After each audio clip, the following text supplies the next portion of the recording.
মাইয়া, কেডা তুমি? আর আমাগো বাড়িতে কইতে আইছো? খাওয়ানো খাইতেছো কে? কেডা তুমি?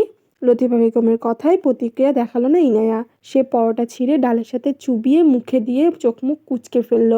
তারপর বলল, অয়েলি ফুড। আন্টি, কম তেলের কিছু নাই?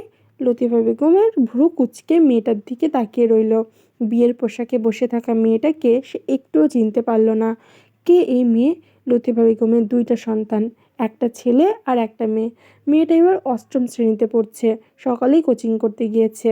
আর ছেলে সবার বড়, স্বামী কৃষিকাজ করেন, তিনি সকালেই বের হয়ে গিয়েছেন। লতিফা বেগম বললেন, কোনো খাওন নাই। কেডা তুমি? কইতেছো না কে? আমি আপনার পুত্রবধূ আন্টি। গতকাল আপনার ছেলে আমাকে বিয়ে করে নিয়ে এসেছে। রাত্রে ঝামেলা হয়েছিল, তাই আমি রান্নাঘরেই ঘুমিয়েছিলাম। প্রচণ্ড ক্ষুধা লেগেছে, কম তেলে একটা ডিম ভেজে দিন আন্টি, তারপর কথা বলবো। লতিফা বেগম ডিম তো ভেজেই দিলেন না, উল্টো আহাজারি করে উঠলেন।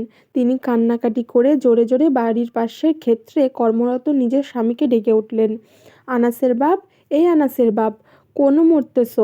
দেইয়া যাও, আপনার ছেলে কত বড় সর্বনাশ করছে, আমাগো না কইয়া শহরের মাইয়া বিয়া করা নিছে। আনাসের বাপ, কই আপনি? কাস্তে হাতে স্ত্রীর আহাজারি শুনে বাসার এগিয়ে এলেন। তিনিও একটু রেগে বললেন, বিয়ানবেলায় এমনি চিল্লাপাল্লা শুরু করছো কে? তিহার আম্মা, কে মরছে? আমার কপাল পুড়ল গো আনাসের বাপ। দেহ মেজাজ খারাপ না কইরা ঠিকঠাকভাবে কও কি হয়েছে। পাকঘরে দেখেন। রান্নাঘরের দিকে এগিয়ে গেল বাসার। তিনি ঘরে গিয়ে দেখলেন একটা মেয়ে ডালে চুবিয়ে চুপচাপ পরোটা খাচ্ছে। এখানে সে যে ঝামেলা হচ্ছে এসব দেখছে না একদমই। বাসার উদ্দিন ইনায়ার উদ্দেশ্যে বলল, এই মেয়ে, কেডা আমনে? ইনায়া লোকটার দিকে তাকালো। ক্ষুধা না লাগলে এই খাবার খেত না ইনায়া। তার গ্যাসের সমস্যা আছে, অতিরিক্ত তেল খাওয়া তার জন্য নিষিদ্ধ। ইনায়া বলল, আমি আপনার পুত্রবধূ আঙ্কেল, আপনার ছেলের বউ, কালকে বিয়ে হয়েছে আমাদের। লতিফা বেগম এইবার চিৎকার করে কান্না ধরলেন। নিজের স্ত্রীর কান্না বাশারউদ্দিন কিছুতেই থামাতে পারছে না। গ্রামের আশেপাশের কাজের বাড়ি থাকায় ২-৩ বাড়ির মানুষ ইতিমধ্যেই ছুটে এসেছে। এত এত শব্দে আরহামের ঘুম ভেঙে গেল। সাত সকাল তার মা কী শুরু করেছে কে জানে। আড়মোড়া ভেঙে বিছানা ছেড়ে উঠে বারান্দায় দাঁড়িয়ে মায়ের উদ্দেশ্যে বলল, কি হয়েছে আম্মা? বিয়ানবেলা এমনে চিল্লাচিল্লি করতেছো কেন? লতিফা বেগম ছেলের দিকে তাকালো। এতক্ষণ তো মনেই ছিল না ছেলেটা তার বাড়িতেই আছে। সে এইবার ছেলের কাছে দ্রুত এগিয়ে গিয়ে বলল, বাজান, আপনি এটা করবার পারলেন?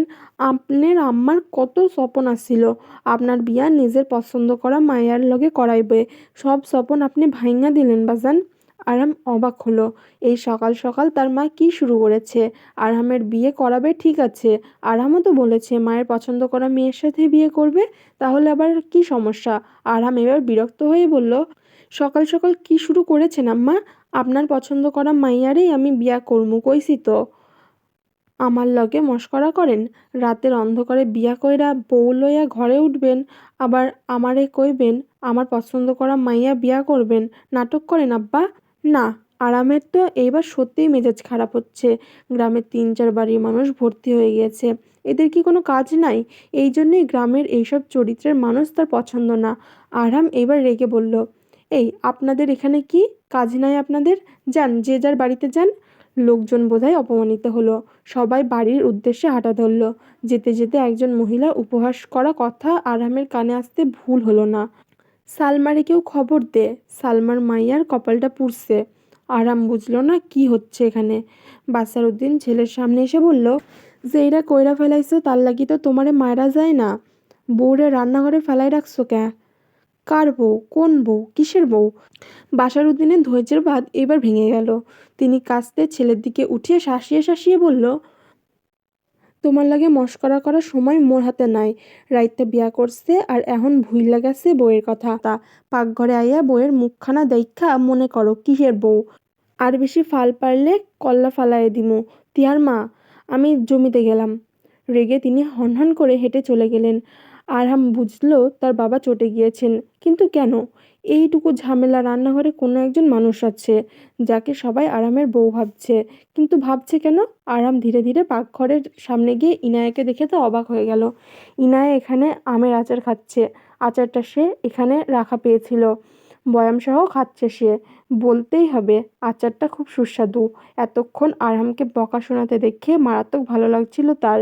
যেই ছেলে রাজশাহীতে দাপিয়ে বেড়ায় সেই ছেলে এখন ঝাড়ির ওপর আছে। এখানে না আসলে তো এত সুন্দর দৃশ্য মিস করে ফেলতো ইনায়া। ইনায়াকে দেখে আরহাম অবাক হয়ে বলল, আপনি? হ, এখন বউরে আপনি আজ্ঞে কর। এমন কাহিনী করতেছ যেন চিনতেই পারতেছে না। আহ আম্মা, তুমি যাও তো, রান্না শেষ করো। হ, এখন বউ আইছে, আমারে কি দরকার আপনার? লতিফা বেগম শাড়ি আঁচলে চোখ মুছতে মুছতে রান্না করার জন্য চলে গেল। তবে গেলেও তার কান রইল এদিকে। আরহাম ইনায়াকে বলল, এই এখানে কি? আর আপনাকে সবাই আমার বউ ভাবছে কেন? বউকে বউ ভাববে না তো কি করবে? রাতে একটু ঝামেলা হয়েছে তাই এখন আমাকে চিনতে পারবেন না, এটা ঠিক নয়। কে বউ? বাশারউদ্দিন ফিরে এসেছেন। উপরে উপরে ছেলের ওপর রাগ দেখালেও ভেতরে তিনি খুশি হয়েছেন ছেলের ওপর। জীবন্ত একটা ভালো কাজ করেছেন তার ছেলে। লতিফার চাচাতো বোন সালমা। তার ছেলেটা বড় পদের চাকরি করে। এই জন্য লোভী সালমা তার বউকে ভুলিয়ে ভালিয়ে নিজের মেয়ের সাথে আনাসের বিয়ের কথা ঠিক করে রেখেছে। মেয়েটাকে পছন্দ নয় একদমই, তবে সালমাকে পছন্দ নয় বাশারউদ্দিনের। তার ভাষ্যমতে মা ভালো না হলে সেই পরিবারের মেয়েও নিয়ে সংসার করা যায় না। তিনি বললেন, বেশি ন্যাকামি করবা না তুমি। বউকে নিয়ে অন্দরে যাও ভালো মানুষের মতো, নইলে আজকে তোমার আমি ত্যায্য পুত্র করমু। আরহামকে কিছু বলার সুযোগ দেওয়া হচ্ছে না। আরহাম আর কি করবে? সে এইবার বিরক্ত হয়ে ইনায়ার ব্যাগ হাতে নিয়ে ইনায়ের উদ্দেশ্যে বলল, আসো বউ, আসো। দুইজনে অন্দরে বসে একলগে সুখ দুঃখের গল্প করি। এসবের মানে কি? আরহামের হাত থেকে কাপড়ে ব্যাগ নিল ইনায়া। তারপর সেখান থেকে একটা জর্জেট থ্রি পিস বের করে আরহামকে বলল, ওয়াশরুম কোথায়? গতকাল দুপুর থেকে এই পোশাকে আছি, হাত পা চুলকাচ্ছে, ফ্রেশ হয়ে আপনার সঙ্গে প্রশ্নের উত্তর করব।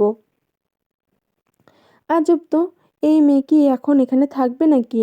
দেখে তো সেটাই মনে হচ্ছে। আরহাম ভেবেছিল মেয়েটা গুরুত্বপূর্ণ কিছু বলতে এসেছে, তারপর চলে যাবে। কিন্তু এখন ভাবভঙ্গি তো ভালো ঠেকছে না। আরহাম বলল, কেন এসেছেন সেটা বলে কেটে পড়ুন বেলায় বেলায়। বেলায় বেলায় কি? দ্রুত সহজ ভাষায় সকাল সকাল বের হয়ে যান। ওয়াশরুম কোথায়? আরাম উত্তর করছে না। ইনায়া পোশাক নিয়ে বাইরে বেরিয়ে এলো। লতিফা বেগম উঠান ঝাড়ু দিচ্ছে আর বকবক করছে। ইনায়া সেদিকে ভ্রুক্ষেপ করলো না। আন্টি, আপনাদের ওয়াশরুম কোথায়? একটু ফ্রেশ হতে হবে। লতিফা বেগম তার সদ্য তৈরি হওয়া পুত্রবধূর দিকে তাকালো, তাকিয়ে বলল, ওয়াশরুম খুঁজেন এই গেরামে আইয়া? দক্ষিণ দিকে দেখেন কলপার আছে, টিউবওয়েল থেইকা পানি সাইপা গোসল করন লাগবো। ইনায়া বুঝলো না ঠিকঠাক, তবে লতিফা বেগমের কথা অনুযায়ী সে এগিয়ে গেল দক্ষিণ দিকে। সিমেন্টের বস্তা দিয়ে দেওয়াল করা একটি টিউবওয়েল দেখল সে।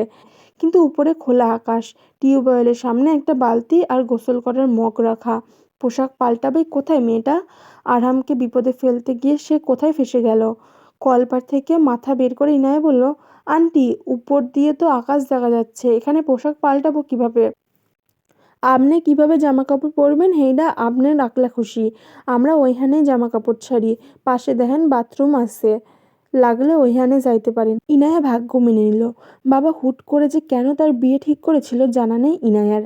আর বিয়ে ঠিক করেছে বোনের কেস হ্যান্ডেল করতে যে নতুন সিআইডি অফিসার এসেছে তার সাথে। বোনের মৃত্যুর পেছনে রহস্য বের না করে ইনায়া বিয়ে করতে পারে? হুম, তাই তো বাড়ি থেকে পালিয়েছিল। পরিচিত বলতে একজন মামাবাড়ি আছে তার, বন্ধু-বান্ধব একটাও নাই ভরসা পাওয়ার মতো। মামাবাড়িতে যাওয়ার কথা বলেছিল। আরহাম যখন রাস্তা দিয়ে ইনায়াকে ফেলে চলে যাচ্ছিল তখন মামার কল আসে। ইনায়া যেন কোনো মতে নিজের মামার কাছে যায়, এটা বলেছে তার মামা। কারণ বাবা ইতিমধ্যে ওখানে খোঁজ নিয়ে সত্যি মিথ্যা যাচাই করতে লোক পাঠিয়েছে। ইনায়া তখন ভাবলো, কেননা আরহামের সাথে যাওয়া যাক। ওখানে কদিন কোনোভাবে থেকে রাজশাহীতে ফিরে আসবে নয়তো। আর তাছাড়া ছেলেটা তাকে ইগনোর করছে, সেটা শোধ তুলতে হবে তো।